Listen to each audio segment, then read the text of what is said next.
Good evening, everyone. Welcome to the MeanGene Show here on KDWN 720 AM 101.5 FM Las Vegas.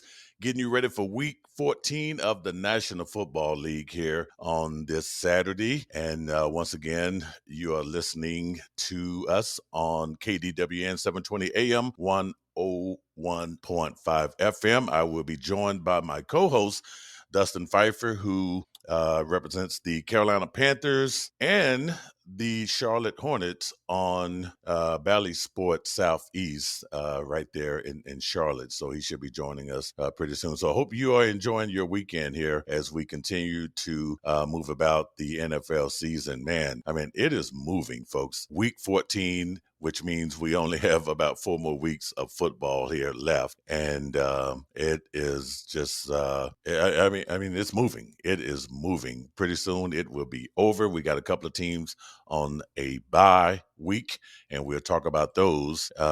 Let's see here. We're trying to get Dustin here. So let's see here. All right, soon as we get him on here. Hey, Gene, how you doing? Hey, Dustin. Hey, welcome to the show. Hey, you know what? Let's just bring you on the right way, folks. Joining us from Bally's Sports Southeast, covers the Carolina Panthers and the Charlotte Hornets, Dustin Phifer. Hey, Dustin. Hey, Gene, glad to be back on. Thanks for having me. Hey, glad to have you, man. Now, this is not the typical way we do our show, but I tell you what, folks, you will still enjoy this show because we have so much to talk about with week 14 of the National Football League. Dustin, I was just, talking about how quick the season just moves by, man. Remember, we were talking about this week 1, then week 8, and then week 10, and we only got 4 more weeks of this stuff, Dustin. Yeah, it is time to get to crunch time and time to figure out who's going to be seated where. And there's a lot on the line in both conferences as far as who's going to get what seed, because everything is up for grabs. Everything is up for grabs, folks. And I tell you what, week 14 got underway on Thursday night. That was the Steelers and the Vikings. And oh, my goodness now. So I know I really hesitated even, I'm like, oh, Lord, Dustin is going to tear me up here talking about this Steelers and Vikings Thursday night matchup. But, hey, we're going to talk about it. We have to talk about it. We have to talk about it, and that we are going to do. The Steelers and Vikings Thursday night. Vikings led 29-0. Steelers staged that late comeback. They fell short. They lose 36-28. They fall to 6-1.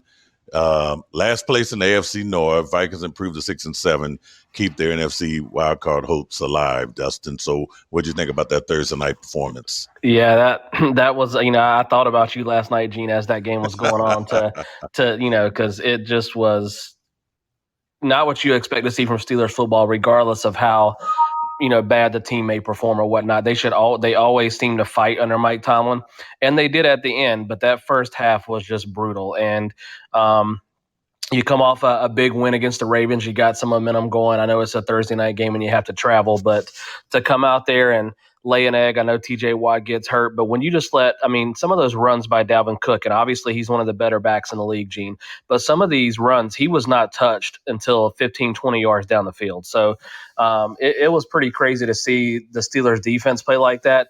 I will give credit to Big Ben for fighting. I think he showed what Steelers are supposed to be about with fight and grit, and the way he played in that second half to try to bring his team back. But, man, even though it was close, there was more bad than good for the Steelers. And I want to get your thoughts, Gene.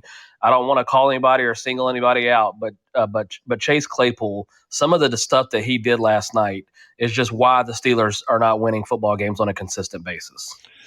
Yeah, well, I mean, you saw what the coach did. I mean, the coach, Mike Tomlin, even though you don't like to see in-game punishment or however you want to call it, what Mike Tomlin did to Chase Claypool. And I don't think this is the first time he's had to do that to a player. But no, I mean, sometimes you just have to do it. Now, Steelers fans would say, man, come on, let's try to win the game before you do this kind of stuff. Maybe you punish him, fine him, do whatever you need to do. But that's just the type of coach Mike Tomlin is, man. He's trying to teach these young guys things, and Claypool has had his problems, with this team. And Tomlin, I guess he was just pissed because I didn't expect him to do what he did. But man, yeah, he probably cost the team a game, and I was But shocked. here's the thing, Gene. He got benched in game, and then at the end of the game, he still made another bonehead Yeah, mistake. And yeah, the thing about it is like when you're in close games like that and you're battling for your playoff lives, Claypool is so talented. He's one of the reasons they got back into the game, making catches and making runs after catches. But to that last play where he caught the ball and he signaled first down and was not trying to give the ball to the ref, and then it gets fumbled around because his yeah, offensive lineman is trying to do the right thing. That cost them almost 11 seconds. That's 2 or maybe 3 extra plays that you could have had to try to win the game. And we saw that they got all the way down to the 12-yard line. So 3 shots from the 12-yard line instead of 1. You have good odds of scoring a touchdown and tying that game. And so it doesn't seem like a lot watching it live, but that's a huge mistake that you practice week in and week out as far as 2-minute drills go. yeah, you're right, Dustin. I mean, no, inexcusable, and I tell you, just really bad. And Steeler fans, I don't know. Some people, Dustin texted me and said, "Hey, I don't know. They would have been better off with the 29-0 the way it was going than to see how the game ultimately ended up." But Yeah, I think that goes to show more about the Vikings because we've seen it all year that they can't close games, and here it Yeah, was again that they let people right back in the game. So yes, the Steelers did fight, but let's not forget that the Vikings have done this all year. So it's more so probably about the Vikings and Mike Zimmer and how they coached that game in the second half than how the Steelers came back. absolutely. And folks, hey, the Mean Gene Show is brought to you by Presidential Limousine by Captain. It's the official limousine service of the Mean Gene Show. There's absolutely no way you can experience Las Vegas until you ride in a Presidential Limousine by Captain. If you come into Las Vegas, make your reservations now. Football season is almost over. You can make your reservations by calling 702-438-5466, or you can text them 702-410-6057. And we're also brought to you by the Westgate Las Vegas Resort Casino. Experience the award-winning Soul of Motown, a high-energy concert-style musical tribute celebrating Motown legends. This is a must-see show during your Las Vegas vacation getaway. For reservations, call 888-796-3564. Dustin, before we just really get deep into the show, just want to acknowledge the passing of Damarius Thomas. Man, it was one of the most shocking things I've heard. He passes away at the age of 33, and you remember Damarius Thomas from Super Bowl 50, of course, when the Broncos defeated the Panthers. He was an outstanding wide receiver, man. And what are your thoughts on the passing of Damarius Thomas? Yeah, it's just heartbreaking to hear. And he's a guy who went to Georgia Tech, so he's close down here in the South where I am in North Carolina. So I saw how he played at Georgia Tech in the ACC, and then he came into the league and he took it by storm as well. I remember Super Bowl 50 and how him and Peyton Manning, won that Super Bowl along with that defense and Von Miller. But there was a stretch there, Gene, for 4 or 5 years where he could have been argued as the best receiver in the league. Some of the numbers that he put up, but then you look at the flip side of football. You take football out of it, and I've heard some stuff from Peyton Manning. I've heard some stuff from Tim Tebow, and they just praise what kind of a guy he was off the field, how he was always involved with the community, always involved with family stuff. And so, we always talk about the accolades on the field and what they do, but to hear that you're a better person even off the field as good as you were as a player, because he's a borderline probably Hall of Fame talent, Hall of Fame player. Yeah. So to hear that he had that both on and off the field, a Hall of Fame personality and character, it's just heartbreaking to hear age 33. I mean, I sit here and think about somebody that's 2 years younger than I am. So that really just, hits you hard and lets you know that, tomorrow is not always promised. So you need to make sure that you're, telling your loved ones, spending the time that you have to be blessed and thankful for what you have, because you just never know what's going to happen. Yeah, you just don't, man. And I just cannot believe that news. Did not expect it at all. Like you say, 33 years of old, 33 years of age. And our thoughts and prayers go out to his family. Absolutely. I mean, my words, I'm getting tongue tied here because I'm still in shock of what happened there. But we are going to move it along here. Like I said, it's week 14 of the NFL. And let's talk about the teams that have a bye this week, Dustin. Indianapolis Colts, Philadelphia Eagles, Miami Dolphins, the Patriots. Okay, all of these Man, teams. I was going to say, Gene, that's four of the hottest teams in the NFL right now. Thank you. I know we talk about how appropriate it is to get a bye at the right time. And if you're the Colts, Eagles, and Dolphins and Patriots, man, you are just loving it to have a bye this late, knowing that there's only 4 more weeks of football left. And before we get into the Falcons and Panthers on Sunday, give me your thoughts here on the Patriots right now. Man, I tell you that's a team I believe in our season preview that I had them, not necessarily playing to this level, but I definitely thought they could get a wild card spot with them getting all of their defensive players back with some of the free agents they brought in. And this is just like a revenge tour for Bill Belichick. He is loving life. He's loving the way his team's playing. They're playing exactly the identity of football that he wants to play: smash mouth football, win with defense.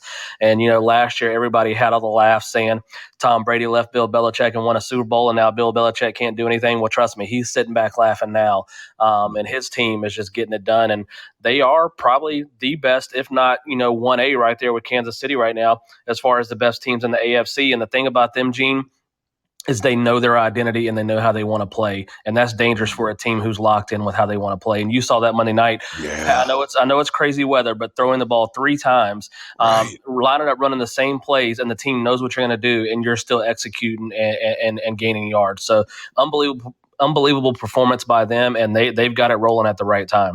Well, it's what you call situational football, which I know you don't hear that a lot, but and it sounds boring, and at times it is boring to watch. But you know what? It resulted in a win, and that's all they care about in New England, man. It's never pretty, and it's probably a game that nobody's going to go back and rewatch unless you're the players, of course.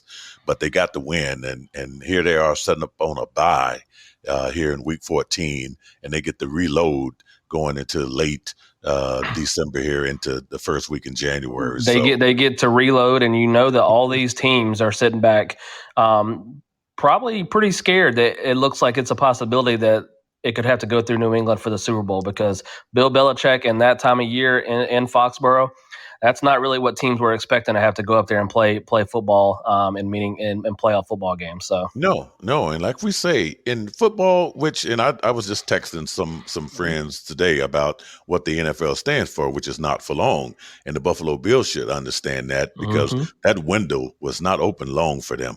They said, okay, hey, Brady's gone. It's a new sheriff in town in the AFC East, but not for long. New England is back with I called him Baby Brady, which is a name that people probably don't like, but that's how I refer to Mac Jones, as Baby Brady, because man, they got themselves a dime piece there.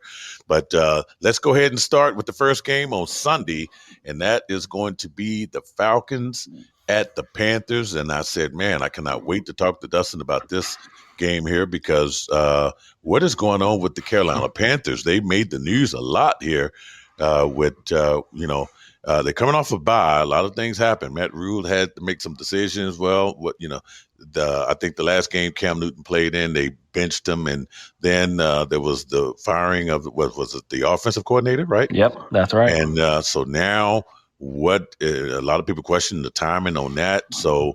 And now Cam Newton, I guess, is going to be the starter. Well, I'll let you tell the story, Dustin, because what is going on in Carolina? Yeah, I mean, the way you're saying it, that's kind of how you have to talk about it. It's kind of a mess right now. And I would say, you're probably more excited to talk about this game than I am to even talk about it or watch it, because it's kind of another disaster time here in Carolina. And it's just, you bring in Cam Newton, hoping he would provide a spark. And again, I said from the beginning, Cam was just to come in and he's the best option right now. He's not the future, but I thought he provided the best option to come in and help win. But again, it's tough to ask a quarterback who's been sitting on the sideline for 3 months to come in and lead your team to the playoffs. So difficult situation. I was not necessarily expecting the firing of Joe Brady, the offensive coordinator, this quickly, because he had such hype behind his name coming from LSU with Joe Burrow when they won that national championship. And he's been talked about for the past 2 years as being one of the next head coaches in the NFL. So things have changed quickly. I would say what happens is there's a philosophy difference there where Matt Rule really wants to focus on running the ball more, and Joe Brady kind of was more in the passing game. So I think there was a difference there. But I also think what it shows is that Matt Rule knows, hey, the hot seat's coming to him next. And so if you don't make a change now and show that you're trying to make a change to improve things, then you could be the one that could go instead of somebody else. So I don't think that the hot seat is there for Matt Rule yet. We're talking about year 2. But I will say next year, if it's definitely going to be a hot seat for him if he doesn't get something going. And listen, I say I don't expect it for right now, Gene, but let's not forget who the new owner of the Carolina Panthers is. It's right. David Tepper, who's a billionaire who wants to win now, who doesn't like to sit around and wait for things to happen. He wants to make it happen. Hence, by example, trying to bring Sam Darnold in, trying to bring Cam Newton in, trying to bring people in to win now, even though it's not working. So if it goes really bad the rest of the way, Tepper may not wait around. So, I mean, there's a lot in the air right now for Carolina. They're still in the playoff hunt, surprisingly, in the NFC because of the records. So they've got a lot to play for as far as playoffs, as far as jobs on the line. So it's going to be an interesting few weeks to close the season for the Panthers. Well, this is an NFC South division matchup here. Falcons 5-7, Panthers 5-7. Like we said, Panthers on a bye last week. Falcons lose to Tampa Bay last week, 30-17. Who you like in this game? I'm gonna take the Panthers. I think coming off a bye week, coming off some changes. You know, when a change like that happens in a locker room, Gene, it opens eyes and people. You know, it kind of puts them on alert that hey, we need to get going to play for our jobs, to play for our coach, to play for our team. And so I think with Atlanta, they're not playing great football either. Coming on the road. And somebody asked Cam about the playoffs this past week in the press conference, and he said, hey, listen, stop saying playoffs. I came to Carolina. I'm 0-2 as a player. I'm trying to just get a win. And so I think they're really focused on this week, and I think it'll be a close game because neither team really has the ability to dominate and stretch out, but I think the Panthers can win a close game at home. I agree with you. I got the Panthers winning also on Sunday, improving to 6-7, keeping those playoff hopes alive. The next game we have is an AFC North division matchup. The Baltimore Ravens 8-4 at the Cleveland Browns 6-6. Great game to watch on Sunday. The Ravens, they beat the Pittsburghs. Well, actually, they lose to the Steelers. I'm sorry. They lose the game to the Steelers on one of the most dumbest, boneheaded decisions I've ever seen in professional football. And then the Browns, they have a bye. They had a bye last week, so they lost to this Ravens team. So this is the revenge here. They lost to the Ravens 16-10 in week 12. So before we make this pick here, what did you think of the Ravens decided to go for 2 against the Steelers last week? Yeah, I wasn't really a fan of it. I know it's on the road in a big-time situation. You're trying to get out there with the win. John Harbaugh said they had a lot of injuries at corner, so they were trying to just go for it then. To be fair to him, the play call was pretty good. I mean, I think most times either Andrews catches that ball or Lamar makes the play to get that 2. But I just think if you think you're the better team, which I think we all kind of thought going into that game, that even though they are close and it's a rivalry game, the Ravens probably are the better team at this point. So if you're the better team, I think you kick the extra point, go to overtime and see what you can do. But I guess Harbaugh thought he wanted to win it right there, and it came back and backfired on him. Yeah, I got the Browns winning this game Sunday, and things will be pretty tight if that happens in that AFC North. Even with the loss, the Steelers are not necessarily, I said earlier that they were in last place. They're not really in last place because they beat the Browns, right? So they are technically, in third place in that division. So who do you like in this game? Well, I agree. I agree with you. I have the Browns as well. I think the Ravens are kind of spiraling right now. Both teams are not living up to expectations. But when you look at all the injuries that they have on the defense on the back end, all the injuries at running back, I mean, stuff is just starting to catch up with the Ravens. And give Harbaugh credit for doing a good job. But also he deserves a little bit of criticism because they don't really have a plan in the passing game, Gene. They just kind of tell Lamar to go out there, run around, use its athleticism to make some plays. And we've seen that that's starting to catch up to them with turnovers. So I think the Browns off a bye week at home are going to get a win. Okay, next game we have Seattle Seahawks 4-8 at the Houston Texans 2-10. Texans enjoying a lot of home games there, back-to-back home games. They lose. Is that a good thing or a bad thing, Gene? Well, it's not a good thing because they didn't take advantage of it last week against the Indianapolis Colts. They lose at home 31-0. But the Seahawks have put together some wins here. They beat the 49ers 30-23. So maybe they can put together 2 wins here, which they need, even though word on the street and is that this Seahawks team is going to fall apart after the season, regardless of what happens the rest of the season. But I think they get a win against this Texans team because this Texans team is just horrible. No, I agree with you. I think they get a win because of how bad the Texans are. Also, I mean, Russell Wilson's going to fight and play hard, but you're right. Everything I've heard is that after this season, there's going to be substantial changes to the Seahawks. So a win here is not going to change that, but I do think they beat a bad Texans team. Yeah. I mean, it's just 31-0. Something you don't want to see in the NFL is a professional team fail to score. I mean, and there's talks. You're in Houston, but there's talks that it could be, already a coaching change after the end of this season. So, I mean, there's just so much up in the air with the Texans, with Watson, with the coach. I feel bad for the coach and the position he got put in as a first-time head coach, but it's just not a good situation there right now. Well, for David Culley, they just basically should have put interim in front of his name. Correct. Yeah, I mean, they just should have said, okay, and I know they didn't want to do that. Nobody wants to be an interim coach going into a season, especially when you fired the last coach. But, that's basically what he's going to be, is an interim coach until they figure out what's going to happen. And word here in Houston also is that they just might even sell the team, but who knows? But it's just a bad organization at this point. All right, the next game we have is an AFC West division matchup. The Las Vegas Raiders 6-6 at the Kansas City Chiefs 8-4. This is going to be a good one. Raiders lose to the Washington football team. I picked them to win last week. I did too. That did not happen. And of course, the Kansas City Chiefs, man, they made quick work of the Broncos 22-9. And the Chiefs are just not the same Chiefs that started the season. This game is going to be played in Arrowhead. Who do you like, Dustin? Yeah, I'm going to take the Chiefs. Last time actually when this game was in Vegas with the Chiefs coming into town, I took the Raiders, and it was a pretty dominant performance by Pat Mahomes and the Chiefs. So I just think the way the Raiders play defense, they open up a lot of stuff for Patrick Mahomes, and the way the Chiefs defense is playing right now, like you said, it's a different Chiefs team now. It's not go out there and score 40 and beat you. It's let's play smash mouth football. And so I think the Chiefs have it rolling right now, and they're going to keep it rolling. And it's interesting that you say that, Gene, about a different team. It's really a different league. I mean, these past few years, we've always talked about the quarterback and your offense, throwing it up and down the field. But it's went back to kind of old style football where it's in the trenches, it's defense, offensive line, running the football, protecting it, not turning it over, and winning some low scoring games. You're seeing that across the league now, and the Chiefs are playing that way. So I think they keep rolling.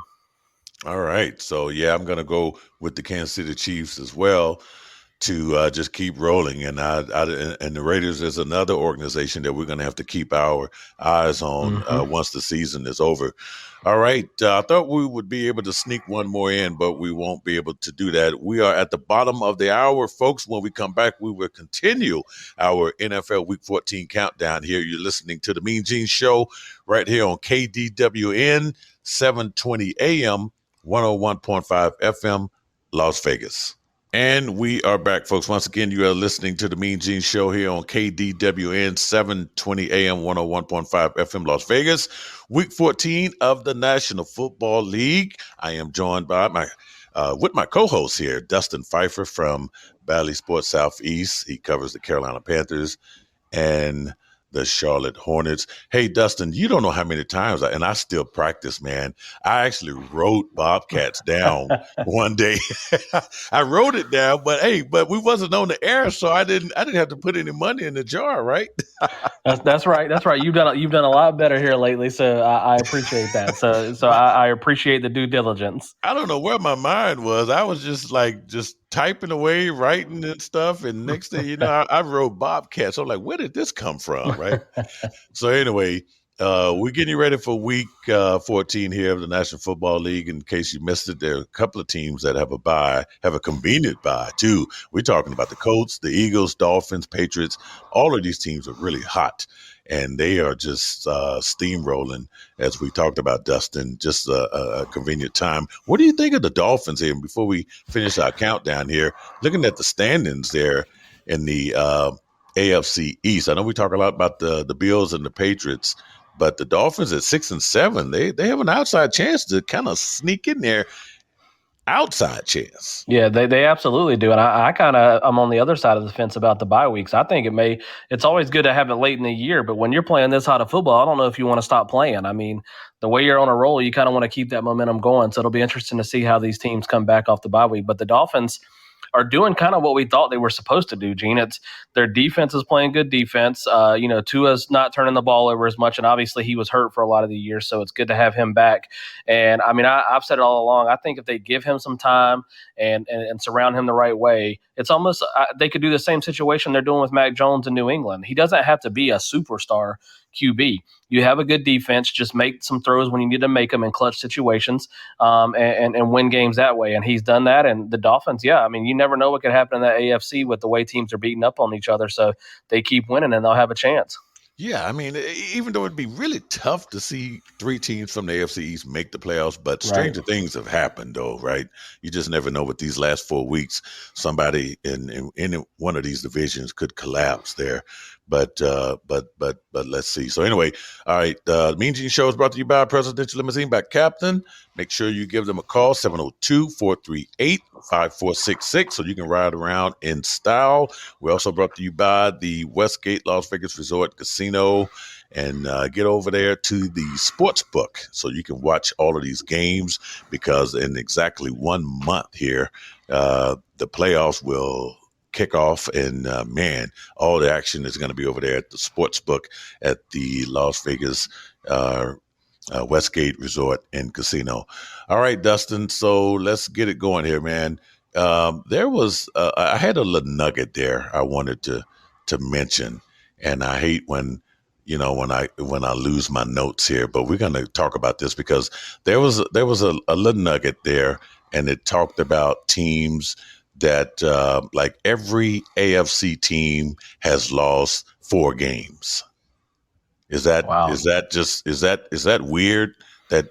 that just show and that goes to show, like what we were just saying about the teams in the AFC East, that 3 teams could make the playoffs, because every team, regardless of first or last, have lost 4 games.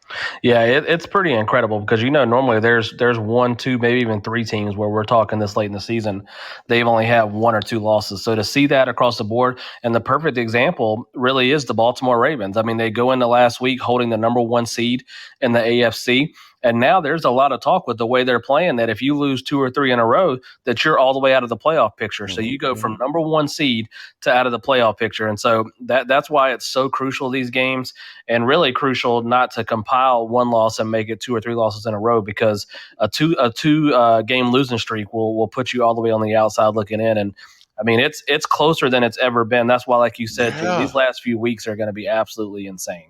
It's I know it. That's why you cannot take your eyes off this stuff. So let's go ahead and jump, because we got a lot of games to cover here in this last segment here. All right, we ended with the Chiefs and Raiders. Next game we got New Orleans Saints 5-7 at the New York Jets 3-9. Saints, they lose to the Dallas Cowboys last Thursday 27-17. Cowboys did what they were supposed to do, and they beat just a bad Saints team. The defense shows up again for the Dallas Cowboys, and then the Philadelphia Eagles, they did what they were supposed to do. They beat a bad Jets team 33-18.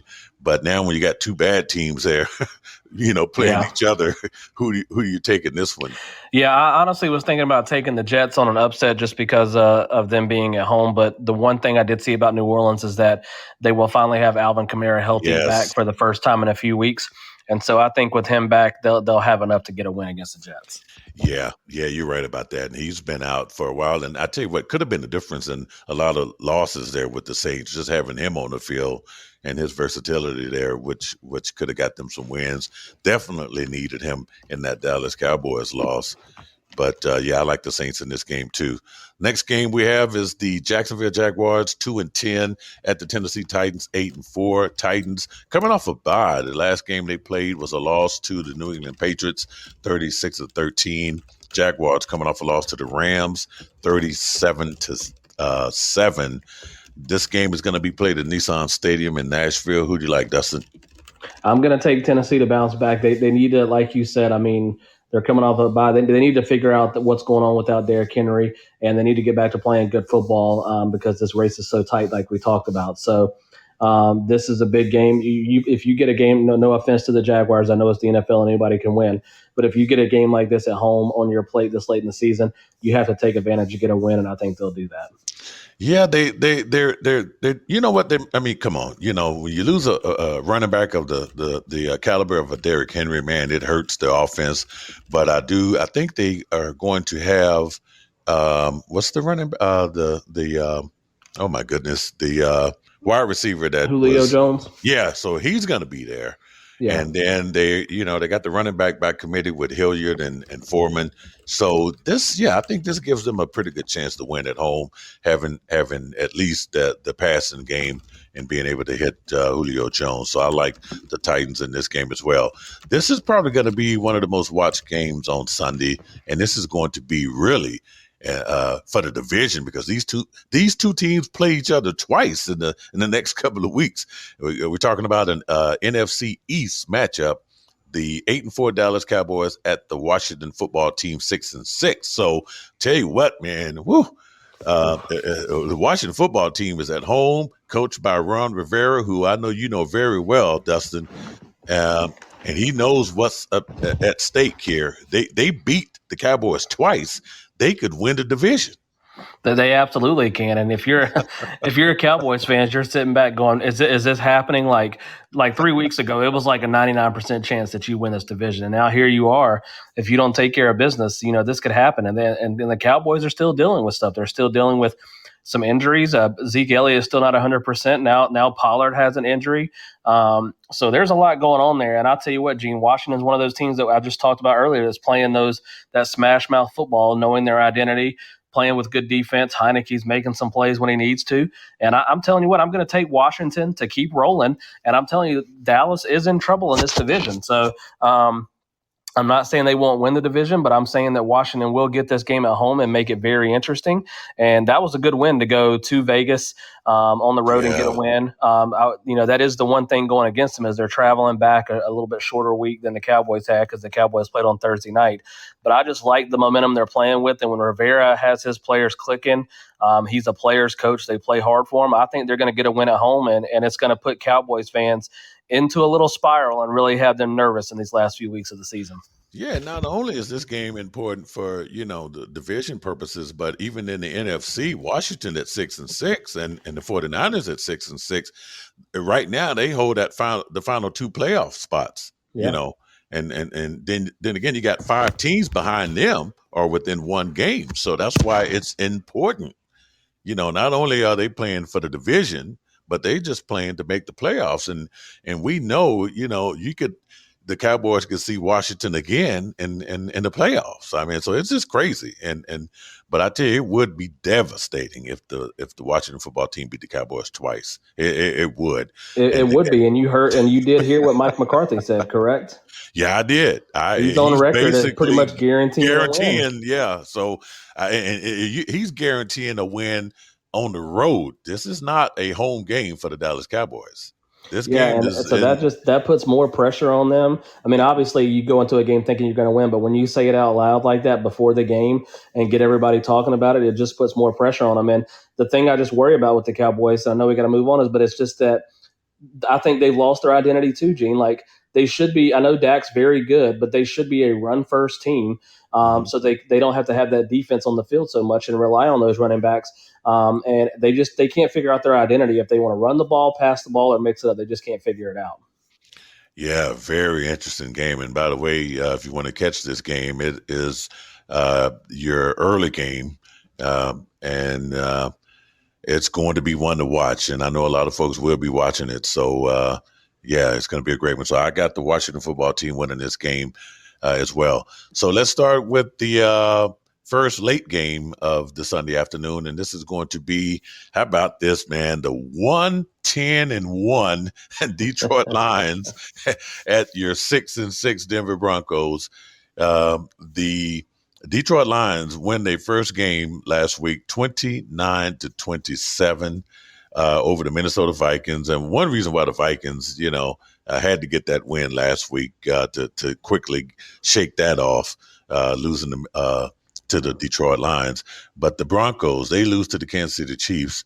And I tell you what, I'd like the Broncos to bounce back in this one and improve to 7-6 and make things even tighter in that AFC West. Yeah, I like them to bounce back too. Big props to Dan Campbell and the Lions. We said it all season that they're playing hard and they were due for a win, and so that they deserve that, and they deserve that moment on a walk off play by Jared Goff. So unbelievable. But yeah, going after that win, probably an emotional win. You're riding high, so it's going to be tough going out to Denver and trying to get a win. So I'm going to take the Broncos to get a win. All right. The next one we have is the New York Giants 4-8 at the Los Angeles Chargers 7-5. So Giants got to go to SoFi and take on the Chargers. Chargers went big over Cincinnati last week. I mean, I took the Chargers in that game for some reason. I just felt like Justin Herbert was going to have a big day, and he did have a big day last week. And I think he was 26 of 35 for 317 yards, 3 touchdowns. Had a big day, 118.4 quarterback rating. And the Giants, they lose to Miami 20-9. You just never know what Giants team is going to show up. And I know Joe Judge. This is his first year, right, Dustin? This is the second year. Second year, so okay. I would have to say this might be his last year too. Would you agree? Yeah, he's definitely on the hot seat. That whole organization is it's almost looking like a. I mean, they're worse than Seattle is, obviously, but there's almost like the same thing. We're talking about the Texans, the Giants, the Seahawks. All these organizations are headed for big changes, not just coaches. We're talking. I don't think Gettleman makes it. He's a former Panthers GM. I think he's gone because he's the one that drafted Daniel Jones and selected this coach. So, you draft Saquon at number 2, and he can't stay on the field. So a lot of stuff going on, and I think it's huge changes. And yeah, I don't see how Joe Judge makes it through year 2. We're talking about New York. I mean, that's a market where they need to have something happen. And this Giants mess of an organization has gone on way too long. Something needs to change. So I've heard talks of them maybe trying to clean house and try to get Russell Wilson up there in that big market to play. So there's a lot of interesting things going on. So I definitely expect the Chargers to get a win. I didn't pick them this past week against the Bengals, but they're a team that I've been so high on since the start of the season where I thought they could almost be a Super Bowl contender. And I can't figure them out. One week they play great and look like that, and the next weekend they kind of drop an egg. But I think they get a win against the Giants this week. I do too. And folks, I mean, hey, I understand all the talk about Brady versus Belichick and the Super Bowl of the ages and all of that. But, there's still a possibility that the Chargers and the Rams could be playing at SoFi for the Super Bowl too. So don't, and hey, in Vegas, that's where, all the money on whatever's going to happen. Just, put your money on whatever scenario you think is going to happen. But all the money is going towards Belichick and Brady. But I think you might need to look at some other possibilities as well, right? Oh, yeah, it's wide open. I think there's a number of teams that could be in the mix. Yeah, a number of teams. So I like the Chargers in this one on Sunday as well. Next one we have is the San Francisco 49ers 6-6 at the Cincinnati Bengals 7-5, which is this is going to be an interesting game because you got the Bengals trying to rebound, from getting thumped last week, right? And at home, basically. And here you got a team that the 49ers, I just mentioned the 49ers are in that wild card spot there. They need a win to keep their playoff hopes alive. And they lose to Seattle last week. And, Deebo Samuel, they got a pretty good, interesting lineup there. Who do you like in this one, Dustin? Yeah, it's the Cincinnati's another team I can't figure out. They look like they're contenders, they drop a game and it's back and forth. But I guess that's everybody across the league. You just don't know what you're going to get week to week. But I think they bounce back. I actually have them as the most complete team right now in the AFC North, so I'm going to pick them to win this division, even though they're probably the youngest team. But I just think Joe Burrow can get it done. If Joe Mixon's healthy, they can run the ball.